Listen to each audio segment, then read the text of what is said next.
Hey guys, welcome back to my channel. Today we are reviewing Mean Girls, the musical, which is essentially a film adaptation of the stage musical and a remake of the Noughties original. Now, the original kind of cult classic film is something that I knew about but hadn't seen, and I watched that film in the day and saw the musical version in the evening on the same day, which as a viewing experience was very detrimental because I don't think I was prepared personally for how much of a remake this film was, not just in terms of story and characters, but in literal scenes where a lot of the same conversations are playing out.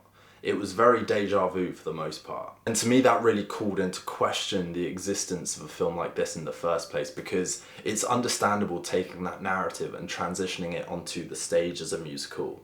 Because you're going into a different medium, it's naturally going to feel very different. Even with the same scenes and story, the stage mechanics and the addition of musical numbers is going to make it very different. But when you are remaking a legacy film, which is so beloved and considered so iconic by so many, then rehashing the same scenes and the same conversations ultimately comes across as lazy. And what particularly shocked me about this version of the film was not just how much of a remake it was, but when they did make changes to the narrative, it was normally iconic things that were missed out. So for example, we're missing the phone call scene, which was so well staged, written and edited in the original. And I think what was the big shocker for me at the end was how they twisted Katie's speech on the stage at the big prom. Lindsay Lohan goes up onto that stage in the original, and she's been surprisingly voted as prom queen.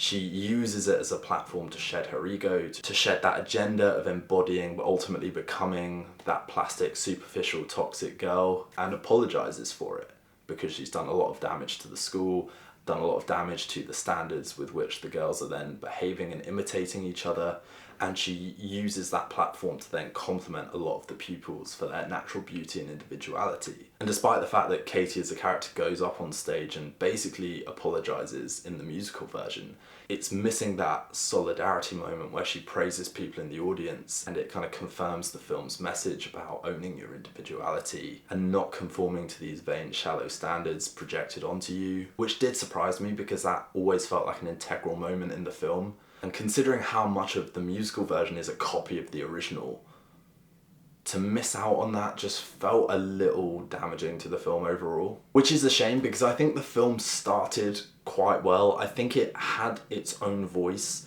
and felt like it had a good grip on how to feed and weave the musical elements of the film into the narrative to help carry the pace and the fluidity between scenes. The visual way that the film opens and then the scenes transition in terms of environments and musical numbers following the different characters, and Katie's journey from Africa to America, it felt very visually engaging, and it felt like there was a real visual vision for this film beyond the narrative of the original. And despite those visual elements coming into play a little bit, it doesn't feel super exploited from a musical standpoint. The best bits of this film all came in the setup for me, because none of the payoff felt like it was doing its own thing and fell more and more into the trap of imitating without elevating. I think the cast will do a great job. I think the vocals are really strong. I don't think the musical numbers particularly pop, certainly not to the extent that they're going to be appearing in your Spotify Wrapped this year. They just don't really exploit the visual medium, I'd say, enough. Which is why I liked the setup of the film, because Katie's arrival at school, it had these big exterior shots, it had a lot of pupils involved in the dance number, and it felt like a very populated, very grand, and a very tonally fitting use of the musical element. And that is drip fed in moments throughout. There's a sequence in a big school corridor that again uses a lot of pupils. It really decks it out in colours and it feels vibrant. The music comes to life. It uses a lot of ensemble pieces in the vocals. So there are hints that the film knows how to be a musical and knows how to exploit that fact.